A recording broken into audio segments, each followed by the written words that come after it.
Hello বন্ধুরা, আমি সিমার রান্নাঘর চ্যানেলে তোমাদের অনেক অনেক স্বাগত। তো আজকে আমি বানাবো রায়তা। তো রায়তা খুবই সহজ বানানো। তো চলো তোমরা দেখে নাও রায়তা বানানোর জন্য আমার কি কি উপকরণগুলি লাগবে।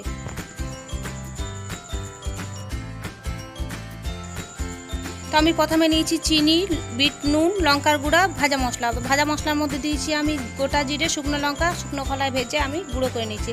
আর দিয়েছি টমেটো, শসা, পেঁয়াজ, টক দই। তো দেখো আমি শসাটা ভালো করে ধুয়ে আর পরিষ্কার করে ছুলে নিচ্ছি।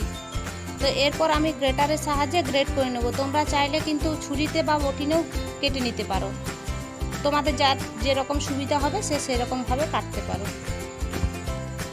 তো এরপর দেখো আমার সমস্ত কাটা হয়ে গেছে। শসাটা আমি গ্রেট করে নিয়েছি আর পেঁয়াজ আর টমেটো কিন্তু আমি কেটে নিয়েছি বটিনি করে।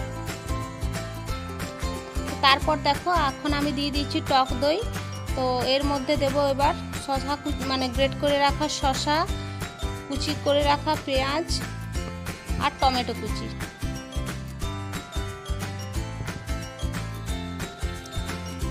আর এবার আমি মিশিয়ে নিচ্ছি সমস্ত মশলা, চিনি, ভাজা মশলা, বিট নুন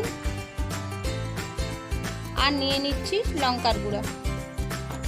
তো এবার আমি সমস্ত উপকরণগুলি দিয়ে দই দিয়ে ভালো করে এটা মেখে নেব একটা চামচের সাহায্যে। কিন্তু তোমরা চাইলে অন্য কিছু দিয়ে মাখতে পারো, আর আমার এটা চামচটা সুবিধা হয়েছে তাই আমি চামচের সাহায্যে মেখে নিচ্ছি। তো এরপর দেখো মাখা হয়ে গেছে। উপর থেকে একটু ভাজা মশলা আর একটু লঙ্কার গুঁড়ো দিয়ে দিচ্ছি যাতে সুন্দর লাগে দেখতে। তো আমার রায়তা বানানো হয়ে গেছে। যদি ভিডিওটা ভালো লেগে থাকে তাহলে লাইক, শেয়ার, সাবস্ক্রাইব করে অবশ্যই আমার চ্যানেলের পাশে থাকবে। আর তোমাদের সাথে দেখা হচ্ছে নতুন ভিডিওতে।